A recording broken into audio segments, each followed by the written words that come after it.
as you're aware, we've planned our programme around the bells, very important part of monastic life that we use to call monks to prayer and also to warn of impending danger.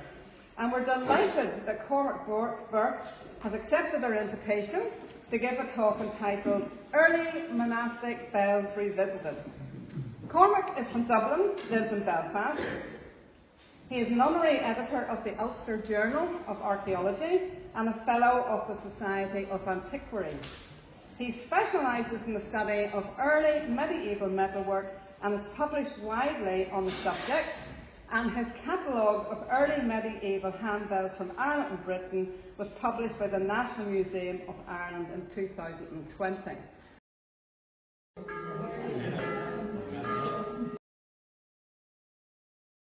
What I was saying there earlier was that just a bit of background to say how many bells we have and where they are and what they are. Secondly, then to talk about the triplet that I mentioned, because the Bangor Bell is one of three. And then thirdly, because Bangor has led the way so conspicuously in reimagining or reinventing the bell, which is out there beside us in the form of the great monumental bell made by Paul Alonso outside, I thought I would look then at other reiterations or other reimaginings of these ancient bells that crop up in different parts of Ireland. None on so grand a scale, I must say, but they are nonetheless, they need to be sort of looked at in the same spirit, I suppose, because they're revisiting the same ancient material. And while I've put the adjective Irish into the title of this contribution, we need to bear in mind that it's not just an Irish story, because these bells are part of the apparatus of the early church in Ireland and Britain, and by that I mean specifically in Wales and Scotland.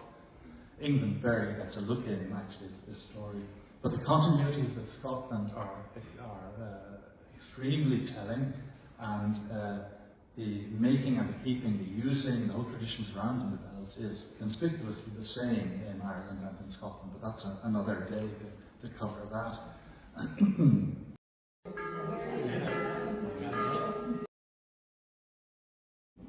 So just in terms of what they are, as I'm sure every school child in Bangor knows, or at least should know, there are two kinds of bells that were used in early Ireland.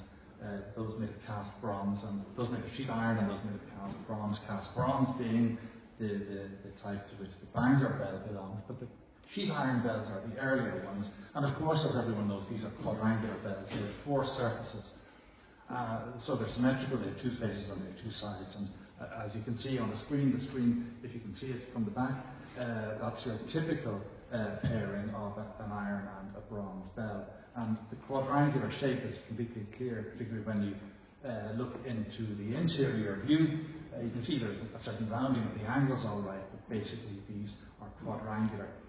And the iron bells always have a loop inside, which you can see in the case of this bell from Inishmurray, a loop inside to suspend a clapper. So they always were provided with a clapper from the word go. The bronze bell on the right of the image has had the clapper fitted.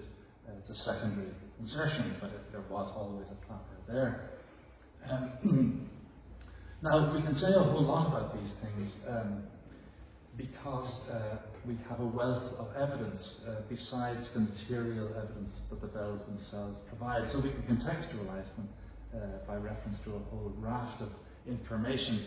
But first of all, to note their numbers, that there are something like 50 surviving iron bells and 30 of bronze, which is an extraordinary number considering the age of these things. And the age, I should emphasize, is the early medieval period, that is the pre-Norman age in Ireland.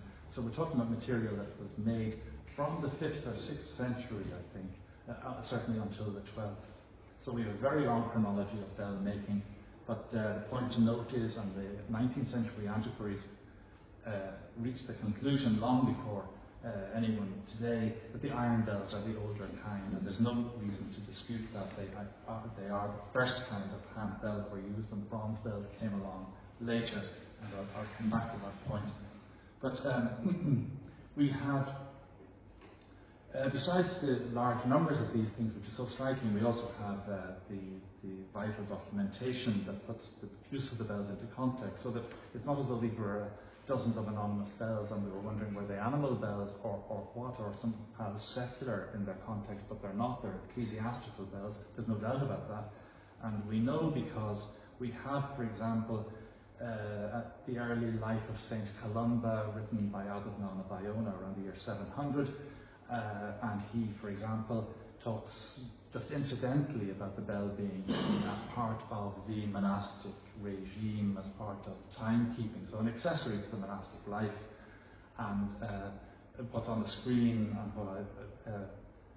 what's on the screen at the moment is just another accessory to the monastic life, which is of course the sundial. And we have a sundial here on the terrace up in front of the castle, and this is the Nendrum on the screen. So that the bell and the sundial together are twin accessories of monastic timekeeping, but of course the bell is much more universal in its application because the sundial needs the sun to shine. But we also have iconography to put the bells in context for us, and here's an example from Killadece in County Fermanagh, a figure walking, holding a bell and crozier. I hope you can make that out. He's to be understood, I think, as a guardian figure. He's perhaps the founder of the place. He marked out the sanctum of the church originally with his crozier by ringing his bell, and this is an image to perpetuate that action so that he's a permanent guardian figure. He was set up again, the stone was sort of found lying flat sometime in the 30s or 40s and was re-erected in a concrete base. He's facing the wrong way because he should be walking sunwise, which is the auspicious way to walk around the church site, but he's actually walking widdershins, as we would say, which is the wrong way, but we can forgive them that little mistake. And from White Island, we have this figure very different because it's a static figure as though holding up these two emblems, which might well have been trophies that were held within the church for pilgrims to come and see. This could be the outside advertising in the form of a stone statue. So one standing figure and then the walking figure of Killadece. But certainly by putting the bell firmly in a very formal ecclesiastical context, that's the two together. You see how different they are. But of course, within the county, and we'll come back to Fermanagh representations later. We have also the evidence, in order to contextualize these things, we have the evidence of their distribution. And if you can make that out, it's a lot of small symbols on the map, but maybe you'll be able to see where the dots are mainly concentrating. This is the distribution of iron bells, and our iron bells are largely concentrated in the Midland counties of Ireland. So that's County Offaly, County Westmeath, North County Tip. Now, there is a goodly enough showing across the north of Ireland, and we can populate the north further with 4 more symbols, which are bells to John Bell, the famous John Bell in Dungannon, who taught in the Royal School. He was a great collector in the 19th century. He had 4 iron bells we can't localise, so we need to pepper them in somewhere on the map. So there's a decent showing of iron bells right across Ulster, but as I say, the concentration remains in the Midlands, and South Munster, South Leinster are largely blank for whatever reason. And when we look at bronze bells, and you can maybe again make out there's a cluster in the north, County Tyrone. Not that the counties matter, but County Tyrone has more bronze bells than any other county, and most counties have none at all. So the bronze bells are an Ulster phenomenon, and particularly mid-Ulster. There's a scattering down further south, but 1 or 2 of those are even questionable as to whether they're ancient locations for these bells or not, particularly one little dot there for Bray in County Wicklow, which is a bell in the Hunt collection in Limerick. I'm very suspicious of that as the true provenance. So the bells then are a really mid-Ulster phenomenon. And we put the two together again, it's maybe even harder to see at this scale, but it's quite a striking contrast, and I think that this helps to contextualize and bear out other evidence that we have, which is that the iron bells are the accessory of monastic living, and the bronze bells are not. The bronze bells come along later, so that the iron bells came into use as an accessory to monastic life, and were used from the time of Patrick in the 5th century onwards, and maybe made until about the 10th century. But in that period, bronze bells started to be made, but they weren't made for monastic houses, I feel. I think they were made for what we would today call parish churches. And so we find they're all in the vicinity of Armagh, the hinterland of Armagh, the great primatial church of Ireland, with its amazing resources in terms of metalworking skill, calligraphy, sculpture, you name it, because it was the primatial church. I think they were the patrons of the first makers of bronze bells, and they were farming these bronze bells out to what we would today call parish churches. So we're finding them cropping up at small places, the likes of Drumra beside Omagh, or Tullyniskin beside Newmills, or Donaghmore, Ballyclog near Stewartstown.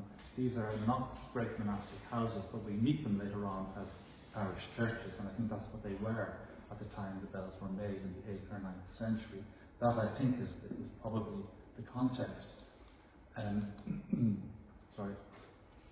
And it's when we look at the making of these iron bells that we can see they're the ones that can be the story can be carried back, because from the Roman provinces we're finding iron bells that are made in exactly the same way. So what's on the screen is a schematic representation of making an iron bell out of sheet iron, which is, hope you can make it out, beating out a flat sheet to a uniform thickness and consistency of thickness and composition, because it has to be forged out on the anvil.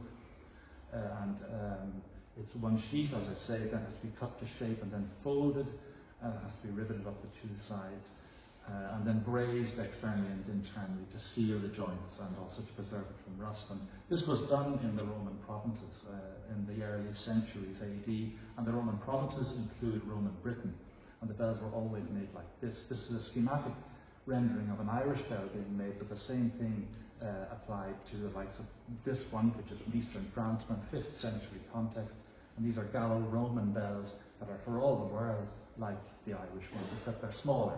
So the only thing the monastic communities did to adapt these iron bells to their own purpose was to enlarge them, but the technology is essentially the same.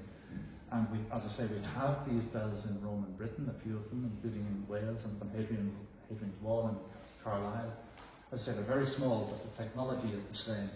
So that I think if the adaptation happened to monastic use in these islands, it happened in Britain. I think it probably happened in what we would now call Wales, because someone, for example, like St. David was regarded as one of the great father figures, and later Irish tradition remembered people like David as exemplary figures from whom the Irish had learned.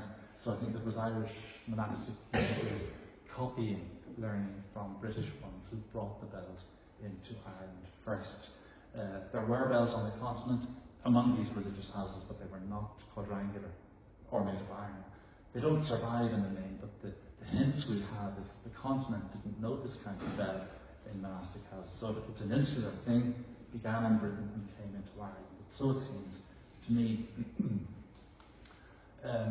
And there's your comparable one. This might as well be from the 5th century hoard in eastern France, the technology being the same. And then there's your typical bronze bell, smaller, slimmer than the Bangor Bell, and fairly typical of what I think Armagh was producing in maybe the 8th and into the 9th centuries. Now, we find as well, I seem to have skipped over without noticing a slide where I had an image from Adnan's Life of Columba, where he contextualizes the bell for us, where the bell is called clocka and it's rung at midnight. But that is showing us the bell in a prosaic context in the monastic house, whereas we find that the tradition of the bells snowballs, as it were, and they become associated with hallowed figures like St. Columba or Caldwell here in Bangor, or any of them, that the bells became trophies of the saints, and as they became trophies, some of them were enshrined. And so we find two kinds of enshrinement. One I'm calling applied, and the other I'm calling autonomous. And the applied shrines is like what's on the screen, where you're applying metal mounts permanently to the body of the bell, and then it can't be used as a bell anymore. It's sort of elevated to a new, non-utilitarian and purely ritual status. And then the other kind is this kind, the autonomous, which is basically a box. And St. Patrick's Bell may well have been the first. These two shrines actually both made around 1100, but quite different. So I think St. Patrick's Bell might be not just, it is our earliest surviving autonomous shrine, but it might also have been the first one that was ever made, and then other churches followed suit and copycatted the new Armagh style of making an autonomous shrine, because that meant then the bell could be taken out and used, and the shrine could meanwhile be somewhere else as a surrogate for the bell, which is the primary relic. So two for the price of one, as it were. And just one other thing worth mentioning in terms of this elevation of the bells and how they became so much part of the apparatus of the cults of saints. One great index of that is the naming that we have. So the bells, we can count up something like 60 or 70 proper names that were given to the bells. And these are pet names. They weren't formally conferred when the bells were made. They just arrived, as it were, spontaneously, organically within the tradition. Many of them are just describing colour or some sound quality of the bell. But a lot of them are linking the bell specifically with saints' names. And one of the combinations we get is the name Barnon, Barnon meaning a gapped thing, a gapped bell, and that can be Barnon Fodric or Barnon X or Barnon Y, depending on which saint is connected. It means, as I say, a bell that's been damaged and has a gap in it that makes it distinctive. And my feeling is that Barnon might almost have become a name of prestige, and so that people copycatting the cult of St. Patrick in Armagh thought to themselves, well, we better call our Saint Bell Barnon as well, because Patrick's bell has that name. And that just shows, that's some of my own photos, that just shows you the sliding little plate at the base of St. Patrick's bell shrine, so that you can put the bell in and take it out again. So there, that I hope contextualizes these things as I'm arguing, monastic in the first instance for the first several hundred years, then parochial, if you like, at the latter end as the bronze bells begin to be made. The whole thing then peters out in the 12th century as none of these bells are made anymore, but of course they are faithfully kept. And that's, I suppose, another point worth making if anyone was passing by wondering what on earth are you talking about this morning, such a rarefied subject, why could this be important? Well, one of the reasons why it's important, not just the numbers that are involved, but it's the length of time that's involved, and also when we think about what's transmitted, not thinking of what's found in the ground or what's dredged up out of rivers or lakes, but it's what is continuously transmitted from one generation to the next. That's a very special category of things. And when we consider that some of these iron bells were never lost and were handed down and were called the Barnon of somebody or other, or the bell of Saint so-and-so, they were handed down with such care from one generation to the next. And if we carry that back to the 5th or 6th century, we might be talking 65 or 70 generations. So through all the wars and all the famines and all the changes, these things were still considered to be so important that they were the one thing that were guaranteed transmission. And so they've come down to us over such a length of time through so many hands of so many generations. That's one of the things that makes them so extraordinary. And this naming and this enshrining and the way they just became surrounded by so much vernacular tradition, this all bears out their importance. So the groundwork then all laid in the pre-Norman period, but the tradition carried on.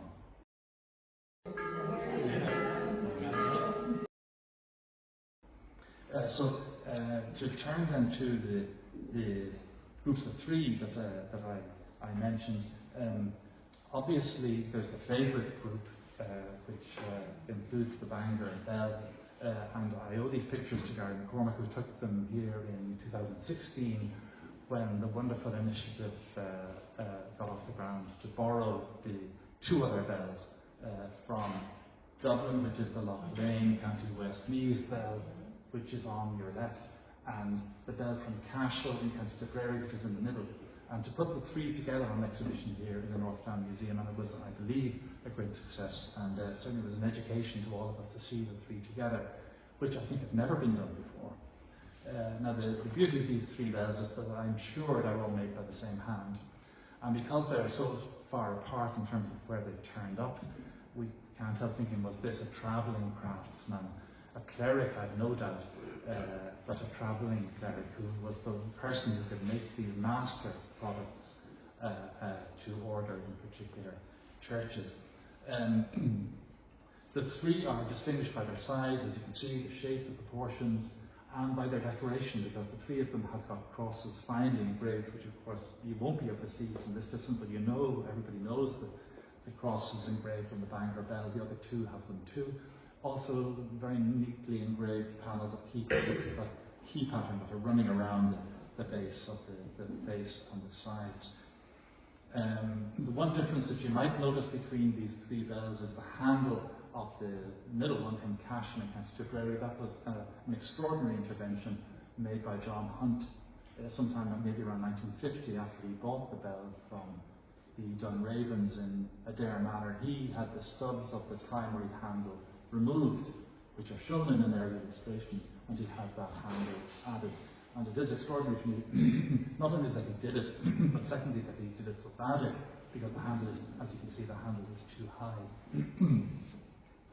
But just in case anyone's in any doubt about the finding of these things, they've not been continuously handed down. So many bells have, but not these three. So your own was found first in around 1790, is what we read, found in the ruins, is all we're told, in the ruins of Bangor Abbey. Maybe in grave digging, or maybe somebody poking about, hoping to find something.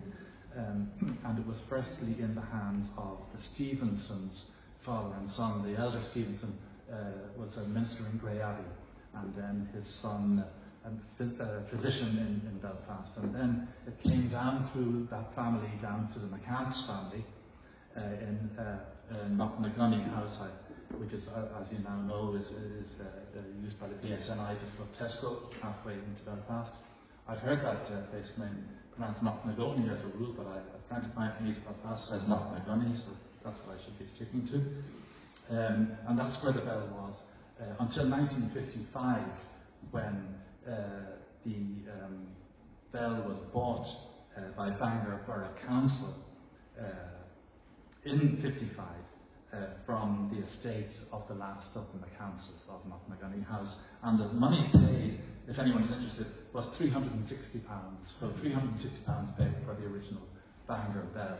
And I have no idea how much that would be worth today, so I had to look it up with a handy calculator, of course, online. I can tell you it's worth £11,647 and 59p. So that's what was paid back in 55. Now the Cashel bell was found next. It was found in 1849. That's the middle bell, and as I say, the first illustration shows with just the remnant of the handle. We don't know in what circumstances the Cashel bell was found, but we know it was found in 1849 because the Dunravens, in a publication, they tell us that. But they don't say in what circumstances. But we have independent evidence that there were a lot of discoveries made when a well, a very deep well beside the cathedral wall on the rock of Cashel, was being cleaned out in 1849. A lot of interesting things were pulled out of the well, including a chalice, it seemed. So clearly it wasn't just a dumping place, it was a place for secreting precious objects. So my best theory is that the Dunravens got the bell from that 1849 discovery, but when they published it a few years later, 1860, they were a bit coy about that and decided not to say where precisely it came from or how precisely they got it, just in case their title to the bell might be questioned. But certainly 1849, it seems too coincidental that these major discoveries will be coming at different places on the rock of Cashel. And then I should move on just to show you the other images. These sort of illustrate just how similar these three bells are. And then there's an internal view, and the middle one shows you the machined nuts that are holding on the threaded ends of John Hunt's replacement handle. And it's a replacement clapper as well that he fitted. These are interventions that no curator would contemplate today.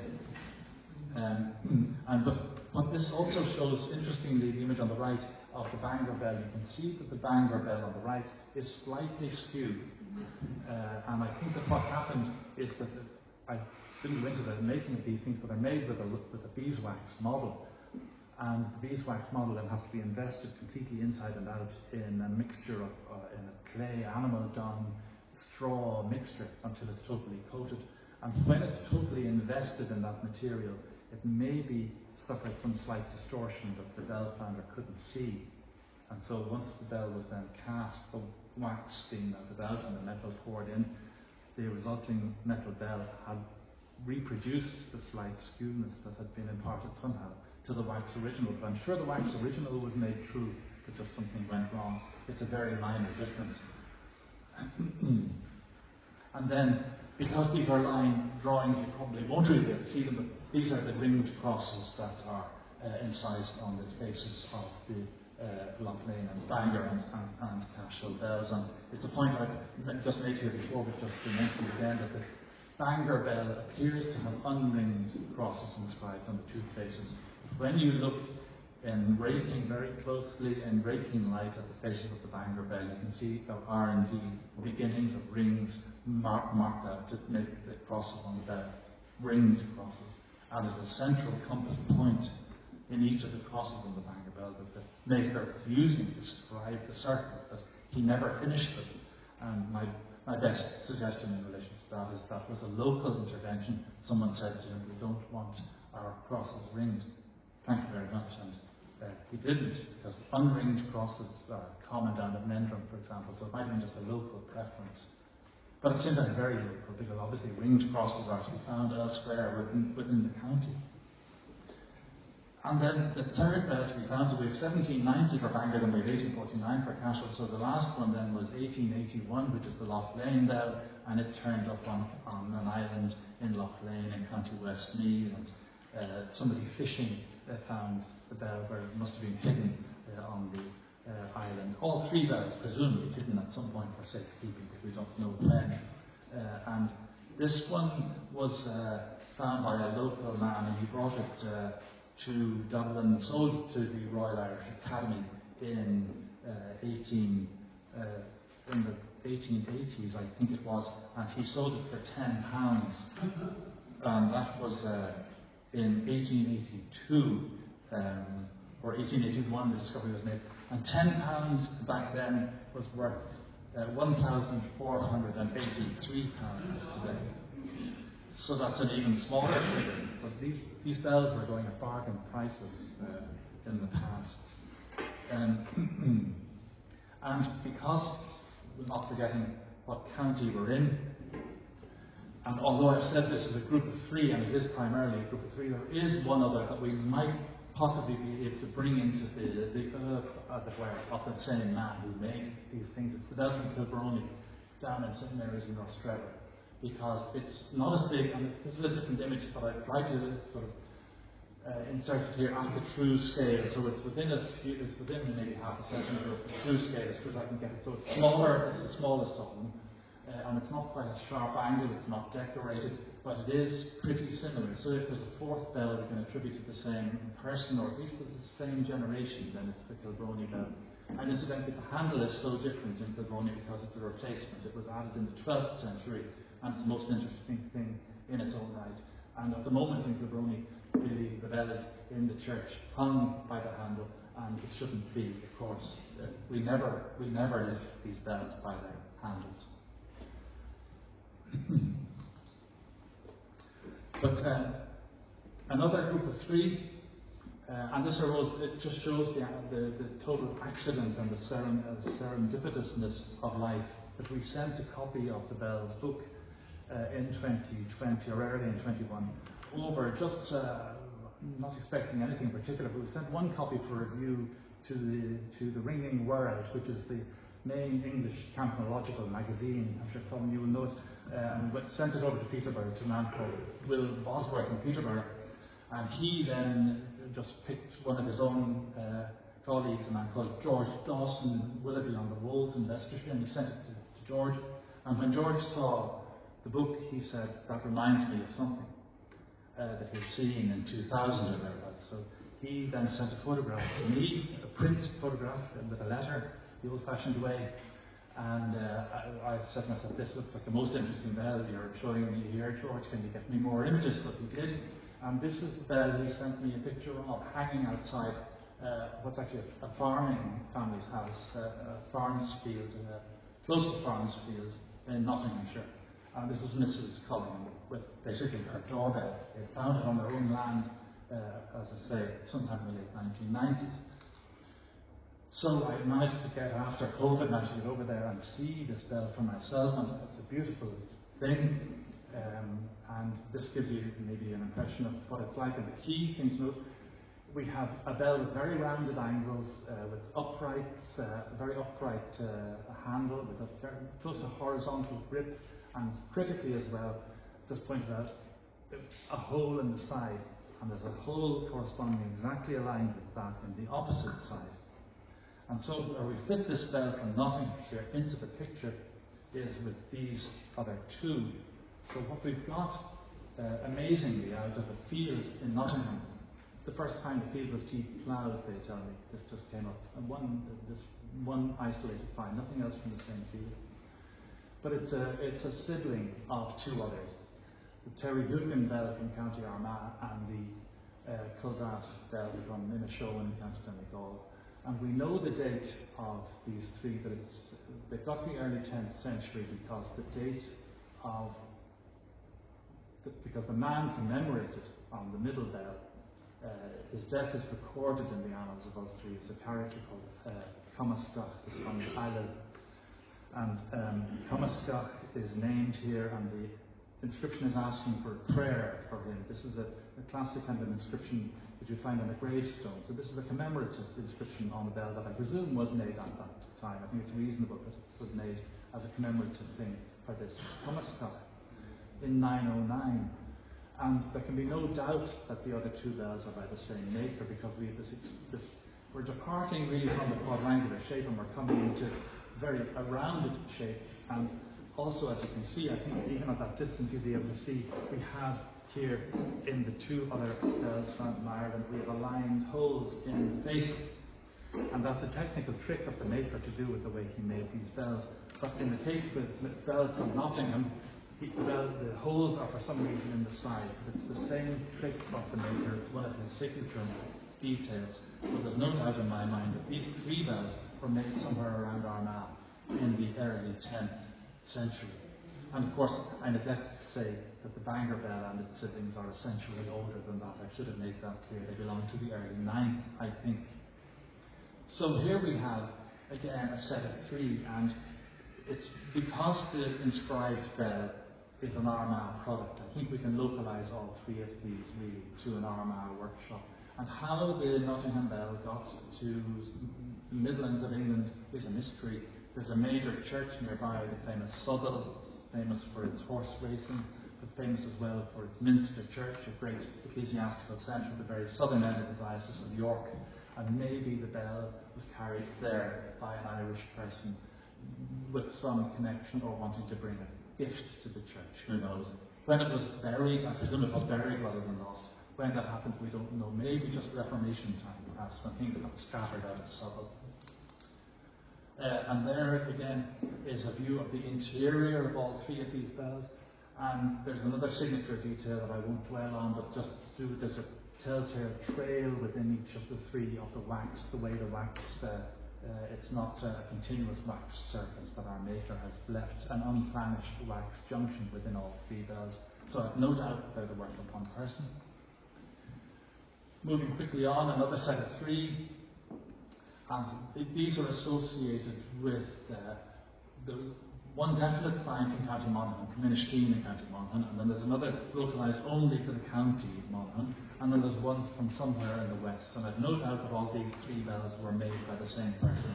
We can't say precisely when they were made, maybe sometime in the 9th or 10th century, but they don't have any telltale details to tell us when they were made. But the key thing about the three, and it's extraordinary in that they've all obviously been in use and they've all been preserved and handed down, is that all three of them are failures, because all three have primary flaws in the casting, because they're very thin walled and the metal didn't travel fully through the mould in any of them, and so they were left with unclosed, with junk, with holes and surfaces that didn't quite coalesce, and yet all three bells were put to use. And I can only suggest that the making of the bell involved some kind of invocation.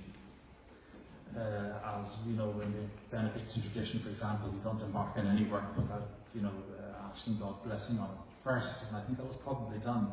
And so, having invoked divine help, or the help of saints, for example, having invoked that help, and you get your result, then you can't change it. I suspect that might have been the motivation, because obviously to melt the bronze down and cast it again, you might think was the obvious thing to do, but it wasn't done.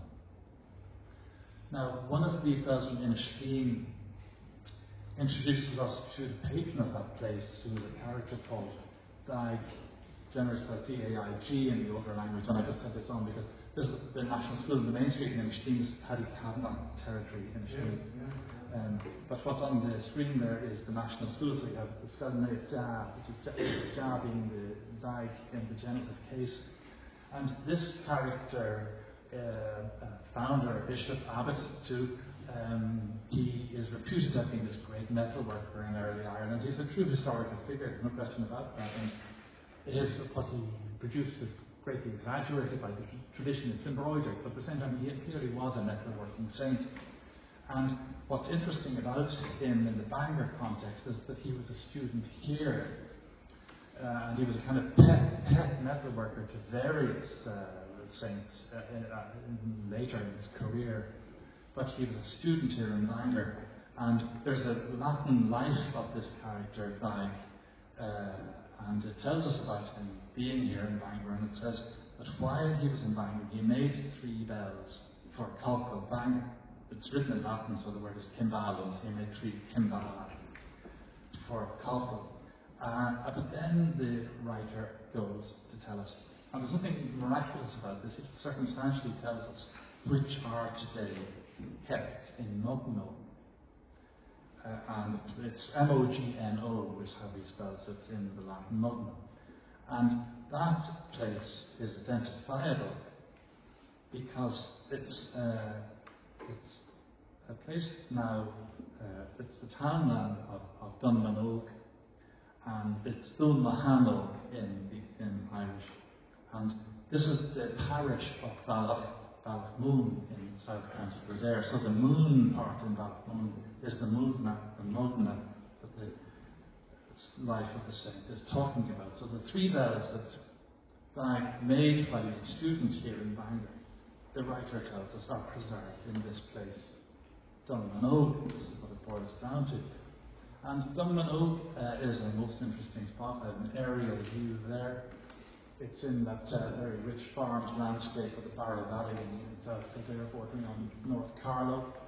And it's interesting to have mentioned that here because Dunmanog has been adopted under the Adopt a Monument scheme that the Heritage Council in the South has organised, and the Castledermot Historical Society have adopted Dunmanog as a special study.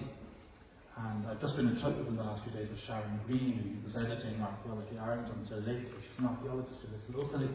And so if we could have organised a helicopter, we could join them today, because they're, as we speak, they are doing fieldwork at Dunmanog and gathering whatever information they can while the winter, when the growth is low at this time of year. But meanwhile, she tells me, the Discovery Programme, that's the research body, have done geophysics in a giant field and found the enclosure, the line of the monastic enclosure, and also evidence for a village. So there's a whole lot going on at Dunmanog. And as I say, the 3 bells from Bangor were remembered as having been preserved there. So obviously some importance attached to them. And they were obviously famed because they were supposed to be the output of this Daig character. And there's an aerial, much more distant area view, but I've attempted on the left. If you can see a blue arrow on the left, the blue arrow on the left is pointing to Dunmanog, and the white line here is the course of the River Barrow, and over here is Castledermot and Balloch. This is in the parish of Ballochmoon. Castledermot is another parish. These are neighbouring parishes, and Castledermot was founded by the grandson of one of the kings of Ulster, famous Diarmuid, who died in 825, one of the Céile Day movement, and it's one of my professors at school at college described Castledermot very nicely as a daughter house of Bangor. Such was the intimate relationship between Castledermot and Bangor.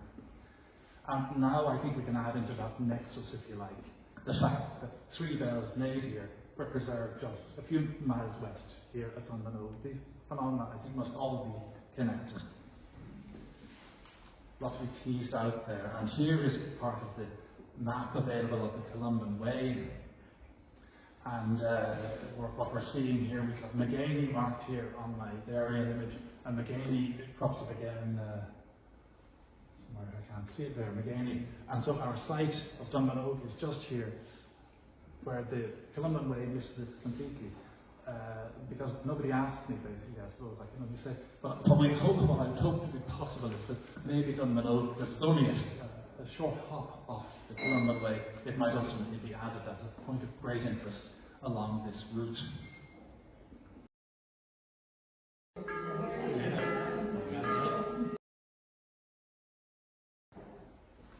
Just to mention, as I said, because we have the great reiterations outside, to mention some other reiterations. Now, mostly my reiterations are of the 20th and 21st centuries, but bear in mind that there are some earlier ones, and they're most interesting because they're peculiar to Monaghan and Fermanagh. It's a local school of headstone carving in the 18th century where people were accustomed to put memento mori symbols on headstones, the skull and crossbones, the coffin, the hourglass, the bell, and they were stock images really, and they were often very schematized, and the bell would just be a conventional bell, but not here, because this is not a conventional bell. What we're seeing here at Killeen in County Monaghan is surely an early bronze bell of 9th or 10th century type, and the best one of all at Killeen is this one. This is a classic impression, I think, of an early bronze bell. The proportions, the shape of the handle coming right out to the edge, the slight flaring at the lip, it's actually, I'm sure, it's the closest thing they could have given us to a photograph of an early bronze bell. So that was circulating in that area. And I think that because so many of these bells, these mid-Ulster bronze bells, were put to use in parish churches, they weren't just about punctuating the liturgy, they were also about funeral accompaniment. So I think that because the bells were so embedded in funerary ritual, particularly in the 18th century when they'd been in use for 1,000 years, that's why they were chosen, not just some random bell, but a locally famous bell ended up being represented. And as I say, the Killeen ones are about the best and the finest, but we kind of cropping up around Fermanagh. Galloon, for example, has a few nice ones, and there are several other sites. And Clonus as well has a few, and so they've commemorated that in this nice little limestone plaque just outside Tiernach's cemetery in the centre of Clonus, where we find the hourglass at the top, and there's one of the bells schematically reproduced down at the bottom, because as I say, the Clonus headstones also seem to be representing local bells. I think maybe they felt it was maybe a bridge too far to put any skulls on this, so they just stopped with these two emblems. And then because St. Patrick's Bell is the cult of St. Patrick is the preeminent cult of medieval Ireland, as we all know, St. Patrick's Bell does tend to crop up quite a bit. So we have the bell on the left and the shrine on the right. And I think we've probably got it at St. Nicholas's Church in Carrick. This is the way they spell it, incidentally, St. Nicholas with an apostrophe. I would be inclined to put another S on the end, but that's the way they spell it. But on the outside of St. Nicholas's church, the chancel windows and the hood moulding on the chancel windows have stops, as they call them in the trade. So the stop is at the end of the hood moulding. And one of them, very conveniently, around the far side of the chancel is dated 1932. So we know that all this work was done in 32. And indeed, we know from plenty of records to say that the tower and spire were restored in 1932. So what we have here, I think, is St. Patrick's Bell in 1932, because it's schematic all right, but it's a little handbell, and these are shamrocks that are clustering all around it, and I think that's the clincher. This is St. Patrick's Bell. And I think I've been trying to establish who designed this, because there's other interesting iconography on these windows. There's the 3 bags of gold that are associated with St. Nicholas. There's the arms of Carrick. There's a Pisces pair of fish symbol, other things. But there's also this, and it's well known who this is, because you'll even find this referred to in the Dictionary of Irish Biography entry for John Frederick McNeice, who was a very famous man in his day. And he was a rector of Carrick from 1908, and he was bishop of Cashel, Emily, Waterford, Lismore until 1931. And I know it's in one of the later 1930s guidebooks for Carrick, Nicholas Church, we're told that McNeice paid for one of the windows. And obviously it's the window that he paid for that preserves his likeness. And you can find pictures of him online, and this is a pretty good likeness. So Cashel is written underneath him, and that's his crozier, I think, that you can actually see in St. Nicholas's Church to this day. So it may be that McNeice, the father of the poet, incidentally, and McNeice, indeed, he lived in what's now the Culloden on the way to town.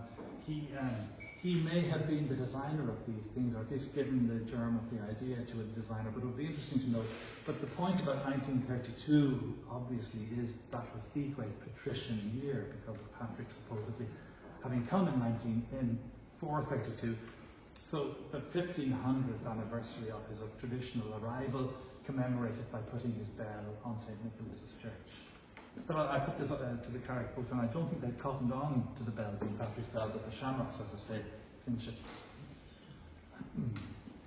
And then around the same time, we have a photographically exact rendering of the shrine of Patrick's Bell down in Clonbarron, which is just not a few miles past Castlewellan Catholic Church there. And an Italian firm of mosaic artists who had offices, works both in Carrara and in Belfast. Those were the days. They did this, and it's a very nice rendering of St. Patrick's Bell shrine. The Ardagh chalice is also beside this in the sanctuary area, and it's very nice too. And then we have this. I've never seen this, I confess. It was made in 1929 or thereabouts, when a relic of St. Bridget was brought back from Lumiar in Portugal for the endowment of St. Bridget's Church in Leicester. It's on the north side of Dublin, out on heading in the Hove direction. Now, unfortunately, this was stolen from the church in 2012. The relic wasn't in it. They just took the container. And as far as I can establish, it hasn't been found since. It would be of, I'd say, very little monetary value. The thieves were probably sorely disappointed, but it is of great interest as yet another reproduction, or another take on the shrine of St. Patrick's Bell. It's made very popular among workers in the early years of the 20th century, so one hopes it does turn up, and if it does, I will certainly make it my business to see it. There's a sort of influence of joinery as well going on down around the bottom. So this metal worker might have had woodworking leanings. And then this is something that I only became aware of within the last month, so I've not been over to see it. In the chapter house in St. Columb's Cathedral in Derry, there's a collection of silver. It's mostly a pretty recent date, and a lot of it very interesting. And it includes this. It's classified there as a ciborium, so a container for the communion bread. And it was made by Weirs of Dublin, Grafton Street jewellers. I think they're still trading. I don't buy a lot of jewellery myself, I'm not sure, but I think they're still there. Yeah. So obviously, maybe some people here do buy a lot of jewellery. Anyway, this was made by Weirs in 1933. And again, it's another take on St. Patrick's Bell Shrine, but in a different kind of way. And Weirs being a company, I don't know who the individual maker was or the designer was, but it would be interesting to know, and maybe the Weirs company would have the records to tell us that. But the maker very inventively put a little ball put on each angle, and that's borrowed not from St. Patrick's Bell Shrine, but from little Roman bells of about the 1st century AD. Little bronze bells from Roman context that have a little ball feet like this. And then St. Patrick's Bell Shrine again crops up in the memorial window to George Otto Sims in his own cathedral in Armagh. Here we have Columba's name is written here, but Columba, that refers to something from Belfast. What we've got here is the shrine, and then the Book of Armagh, and then notionally the Bacchalius, the staff of Jesus, which was the medieval crozier of the abbots and then the bishops of Armagh. So these three insignia then. And of course, George Otto Sims, a very passionate historian in his own right, so they are appropriate to him for that reason. And then what wouldn't be immediately obvious is the bell connection with this one, so that's why I've juxtaposed the images. We have a quirky and strange 12th century bell from Ballynagorta Scotch in South Donegal near Ballantrae. And on the right we have a monument in the same townland, and I'm sure the monument is really strangely based upon the profile of the bell. Otherwise it's hard to see where the design came from. The design on the right, 1955, commemorates St. Asicus in Irish Tassoch, and he was famous as a metal worker again. He's supposed to have been over at Slieve League in West Donegal. He's supposed to be buried here at this place Raku at Ballymagorty, Scotch. But he's also the patron of the Diocese of Elphin. And so the Diocese of Elphin in 1955, they commissioned this monument and had it put up outside their own diocese for commemorating their man. And they kept the trade within the diocese as well, because the thing was made by Feely's of Boyle. And they're still trading today as Feely Stone, a big company, Monumental Masons. And then, of course, we have this, which needs no introduction. But I thought I'd show you what's up now at the opposite end of the trail, which is another of Holger Lonza's pieces of work. This is the townland of Raheen Kyle, which is at the 9 Stones, just at the foot of Mount Leinster. There's a service road at this point. There is, for example, at Divis or Slieve Croob. You can't take a car, but you can walk it if you like.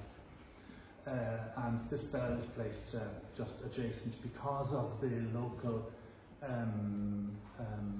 programme of claiming Columbanus for this area, if I can put it like that. And being wedded to sober historical truth, I have to say, I don't believe a word of the Columbanus association with Mount Leinster or the Maeshowe area of County Carlow. The fact is, there is something compelling, I suppose. If it isn't historical truth, you could say that there's maybe some kind of imaginative truth about claiming Columbanus for this area and putting a bell at the end of the road there. Because we don't find the name of the provinces cropping up in place names very often. The names of the provinces are everywhere, but not in local place names. So they're constantly referred to, but they don't attach to places. And so there's something about it. Mount Leinster is just an Englishism, but one of the ancient names is still a lion. And so it was, and lion referring to Leinster. So this was in some way an archetypal, in some way a kind of quintessential Leinsterness about this hill, maybe. And Thua is the most interesting word, also Thua. And it just means an arc or an arch. And I've checked and I don't see it attached to any other landform. So that's another unusual thing. So it's like Leinster's triumphal arch or something. So if you like, if this was where there was some kind of essence of Leinster, and if the only thing we know about Columbanus is that he was a Leinsterman, that's all we're told in the famous life of Columbanus, written shortly after his time. The only thing they remembered on the continent was that he was from Leinster. So if you like, as I say, for imaginative purposes, you can say he's from this area, but we just have to remember it's not demonstrable. Now, the cloud is conveniently covering the transmitter on the top, which is an eyesore. But apart from that, it's a most beautiful landscape, but I don't recommend going up from that side or using the service road because it's kind of dull. I'd say go down through Bunclody, down to Ballycrystal in North Wexford. Lovely walk from there. Then once you get to this point, give it a lovely walk, and you hardly notice the transmitter until it's in your face, and lovely landscapes and views en route. It's free as well. And then just to wrap up, in terms of later reiterations, the southern state liked to equip itself, I suppose, with reminiscences of antiquity, round towers, harps, wolfhounds. And this is another example. A bell commissioned for Shannon there in 1939. Don't know who the maker was, but it's clearly, you recognise it's based on the Bell of Armagh, the one inscribed to Comascoch, the son of Alil. A nice little casting. It doesn't reproduce the holes in the faces, but it does reproduce the inscription. And it's not a bell, strictly speaking, it's a gong, so that the Cahirlach of the Shannon hits it with that little stick. And there's the two together. There can be no doubt as to the identification, but of course the bell in the Shannon's a lot smaller. And then a while, this is earlier, isn't it? The Dáil then had this one commissioned, and this was or not so much commissioned as it was the brainwave of the widow of someone called Cooper who had been a TD. So this was commissioned, and it's a copy of the Loch Lane Bell. And this time we do know the makers, the famous Edmund Johnson and Company, Grafton Street Jewellers. They're no longer with us. But Edmund Johnson were great replica makers, and they were still in business, I suppose, until the 40s. But this is a very accomplished piece of silversmithing. There's the two together. I think the silver bell is a little bit too slim, but it's about half size replica. And again, it's struck as well. You don't pick these bells up to ring them, you have to strike them. I was able in 2019, was lucky just before COVID, I was able to get into Leinster House and see both of these at first hand. It was quite interesting. And then, this is something I thought I would, and I'll wrap up now, I thought I would share with you. I wonder how well it's known here. In 1957, the Lord Mayor of London came to Bangor. Does anyone remember that visit of the Lord Mayor of London here in 57? There wasn't many people in the room who would. But anyway, that was Lieutenant Colonel Sir George James Cullen Welsh, 1st Baronet Chard in Somerset. He died in 1980, and army career, businessman and all that. So he was presented when he came to Bangor with this, what you see on the screen. Now, I've had a newspaper cutting on my file for probably decades, but I just actually only followed it up this week to see what I could tell you about this. So what the newspaper said, I don't even know what paper it is. It looks like a Telegraph to me. It says gift bell for Lord Mayor, and it says down below here we find written the ancient bell of Bangor, the silver replica of which made by Mr. James Warwick, headmaster of the Belfast College of Art, will be presented to the Lord Mayor of London when he receives the freedom of Bangor tomorrow. So this was presented to Cullen Welsh in 57 here in Bangor. And what we have on the left here is the original Bangor Bell. So what we've got then beside it then is the silver replica. So it looks about half size. And I have another image of it which I'll show you in a second. But you might wonder what's going on here. This thing looks like the post office tower. What's all this about? What looks like the post office tower is a cigarette lighter. And these two things are cigarette boxes. And this is a cover for what's beneath. And if it's sort of inappropriate, if you want the very epitome of what's inappropriate, maybe this is it. Maybe you're seeing it. But at the same time, and that's why I suppose I never really pursued this. I just, well, I'm not interested in the apparatus of cigarette smoking. But on the other hand, and these are just photocopies. Obviously, I've made scans of old photocopies. But on the right, I think we can just get enough of a sense of this to see this is a pretty accomplished piece of stuff. And I was just talking to Eileen Black, my former colleague in this museum the other day, and she remembers James Warwick. He was a well-known man in his art college role, and he was first head of Crafts Council of Ireland. I established he was connected with NCAD in Dublin in an advisory capacity. Clearly an accomplished silversmith to make this. So I got in touch just with the Mansion House within the last week, and they were able very kindly, and before the curator there in the Mansion House very kindly informed me they haven't got it. So Cullen Welsh must have kept it, he says. So maybe the family still have it, or maybe it will turn up sometime in the sale room, but certainly from a Bangor point of view, despite the strangeness of the association, it is still a most interesting piece, and the bell itself is a standalone object. So as I say, it would be of great interest to see them again and record them. And I just thought I'd put the two silver bells then together for comparison. Now I haven't got a silver version of the Loch Lane bell, I don't think there is any. But on my rambles in County Clare a few years ago, I just went to see the site where St. Shannon, the patron of that part of County Clare, South Clare, where he's supposed to have been born. He's supposed to be born in this place, Mollacha. And there's a holy well there, and somebody has put in this bell in the little sort of little housheen beside the well. And the inscribed cross on this ceramic is closest to the Loch Lane form, to the Cashel form. So I think that this is probably a take on the Cashel bell rather than the Loch Lane one. And then we can follow the same saint just a few miles away. This is between Kilrush and Kilkee, where his bell is supposed to, the saint's bell is supposed to have come to earth. Heaven sent bell, the best kind of bell. So this is a statue by Greg James, an Australian, I think from about the early 2000s. So this is St. Shannon, or Senan, or Simey. The name is sometimes anglicised locally, Simey.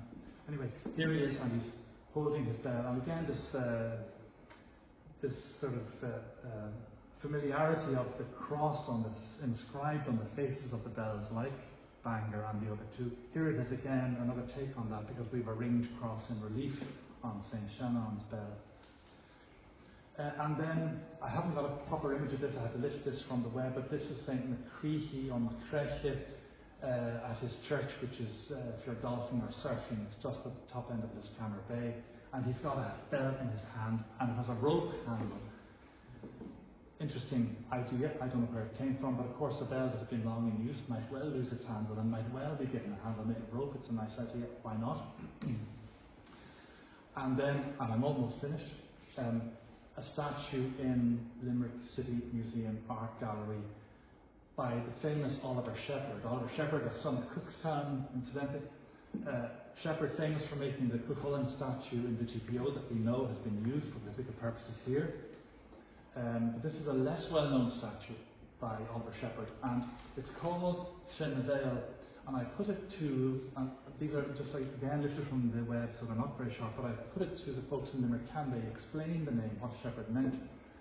But there isn't any documentation to say what he meant by that. But we know that Bell means mouth, Belfast, obviously, and then Finn is fair or pale or sweet, and we find the word Finn attached to other bells in early Ireland, including a sweet-sounding bell of St. Patrick's, the Finn Edith, and other bells called sweet-sounding. So this figure, you can just make out maybe that she's holding her finger up, her mouth is closed and she's holding her finger up as though to say, you know, listen. And the action would be as though she's ringing the bell. So I suspect that the sweet mouth, if we translate this as sweet mouth, I think the sweet mouth is not hers, it's referring to the bell, or so it seems to me. This was presented to Limerick, or at least part of the bequest to Limerick by Lucy Gwynn, one of the famous Gwynn dynasty associated with Trinity. And then, because I said Scotland is in the story everywhere, I just haven't been able to cover it, I just thought I'd include one. The lost bell of St. Kentigern or Mungo, the patron of Glasgow, is one, although it's lost, it's one of the best documented bells that there is for the later Middle Ages. So it must be about 15 or 16 separate references to the Glasgow bell being rung around the town, you know, on payment in order to call for prayers for people. And it disappeared. It survived the Reformation, and that's another story many bells did. But it disappeared then thereafter. But it's on the coat of arms of Glasgow. It arrived into the coat of arms because it's always on the seal of the borough and of the chapter of Glasgow. But here it is, I'm sure you all know, you see it, the bell in the all those lamp standards around across Glasgow. And anyway, here is a detail of the railings in a garden behind the Provan Lordship, which is just across the street from St. Mungo's Cathedral. But what's been worked into the railings, this is by a man called Jack Scott, I think from 1995, but he's worked the bells here into the railings very nicely, I think. And also, I think these pointed ovals here are the seals, this like the seal matrix of the cathedral. So it's St. Nicholas's garden, all right, and I read that there's Nicholas iconography built into this ironwork. I'd have to go back and check it all out, but anyway, clearly this is Kentigern's bell that has been worked into the iron, into the railings just across the way from this cathedral. And I'll just finish with a salutary tale in that we have two bells that are very alike. That were always, and the one on the right I've known about for a long time. It was acquired by the National Museum in Dublin about 1942, and so it was one of the first ones. When I started looking at bells, of course, I saw that one too, but I was always suspicious of it because it's too fresh. It doesn't look like the others, and it's too fresh, too sharp. And yet the provenance is said to be the ruined chapter house of Christ Church Cathedral in Dublin, and you couldn't really get a context to beat that. That's pretty good as a context, and it's ruined to foundation level. It's just inside the railings on the Lord Edward Street side. So I always said, I have to give this the benefit of the doubt. Here's this bell supposed to be from the chapel house. Could somebody have found it in that foundation in the 19th century, you would say? So I always gave it the benefit of the doubt. But then, around about 2000, somebody came into the Ulster Museum with the bell on the left, and it had been bought at a complete sale, but we were able to trace it back to the person that sold it, and it had come from Goodland, Townland, Binban, which is a National Trust little farm cluster down on the coast there above Murlough Bay. And there's a little church just adjacent. And this bell is beautifully patinated, and it has a rusty iron handle. So I just thought, well, this one validates this one. And so they really are two ancient bells. And the thing to note is that the crown of the bell has two integral bronze collars that are raised on the crown, and this one has them too. And then the iron handle, which is very horizontal in its grip, less so in this, but it's then set in with kind of buffer terminals set into the top of the bell. Anyway, just before the Bell's book was going and we were just finishing the catalogue, I happened to be trawling, as I do, for bell information online, and I found these on an Australian website. And here's your raised collars, here's your buffer-ended iron handle, and these were made by James Barwell in Birmingham in the 1860s and 70s and exported all over the world, Australia in particular, where these ones are. So I said to myself, saved by the bell, as it were. Our two are clearly 19th century. The Goodland one and the one allegedly from Christchurch Cathedral. They're both 19th century bells, courtesy of James Barwell. And this is the last one. He has inscribed one of his, a really interesting motto, I think. He says on this one, and who can disagree with it? Success to bullock drivers. And we won't argue with that sentiment, I'm sure. So I'll leave you on that note. Thank you very much.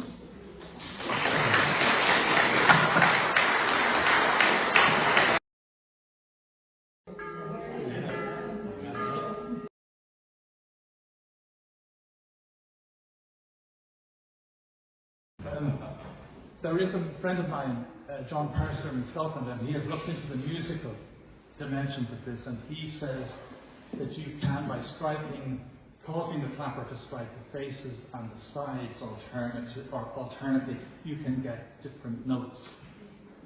And he thinks that that was done in order to be able to ring them consciously, to get those different notes, and maybe different people ringing together, creating some kind of collective sound. But I'm entirely skeptical, because the whole origin of the bells is in the iron bell tradition, and I don't think it's going to be possible to make an iron bell to strike a particular note. You've got to make a sealed metal vessel, and it's got to be resonant. End of story, I think. And then the bronze bells come along with that, and I can't imagine that someone would come along and think, oh, let's make these into musical instruments. I think they were making them resonant. And that was the whole purpose. So that if you can get different notes out, I would say that that's just because inevitably the surfaces are not the same thickness precisely, and so you're going to get different sound. So I'm skeptical on that.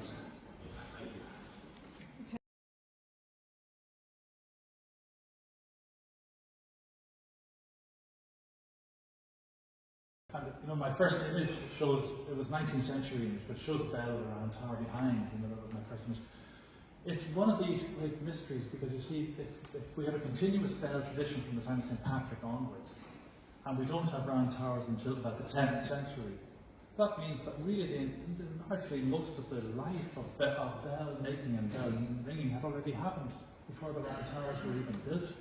So I'm skeptical. I mean, the name of the round tower means bell house in Irish, but even the significance of that was hard to tease out, because bells are, relatively speaking, tiny in round tower terms. So I don't know how they can be meaningfully connected, other than that you would keep treasures in a round tower as a secure place, and that the bell would be one of the treasures you'd keep in there. But the round tower was built for bell ringing. I'm skeptical of that And then if you try to posit bigger bells that you think would be appropriate in scale to the round tower, question is, where are they? Because there's an archaeological invisibility that is hard to fathom, because I mean, we've got a hugely rich archaeological record in Ireland, even if it's down to fragments of things. And we've a hugely rich documentary record in terms of what used to exist. But there are no round tower bells that we can identify. You know, you'd expect somebody would have kept a piece or kept one, but we haven't any. So were they used for something else, you know? And as for ringing a bell through the windows, we did that back in 2008. There was a BBC effort to look into this, and we were on Devonish. So I went to the top with a replica iron bell, but the window openings are so thick that it was, I've actually got my long arms, all I could do to reach through the opening from the interior, you could barely ring it at all, because you have almost no control over it, you're reaching out so far, you know? And then you might drop it. And also there's another practical consideration, this from years ago, that the openings in the round tower windows are actually not all that wide. And if you were ringing a bronze bell, like the Bangor Bell, or any of the bronze bells, which are in lovely condition, if you were ringing those every day through a round tower, careless people would end up walloping it off the stonework, inevitably. Couldn't avoid it. And that would mark the metal. We don't see any such damage. So I don't see a connection between the two. So a bit of a mystery there, but thank you.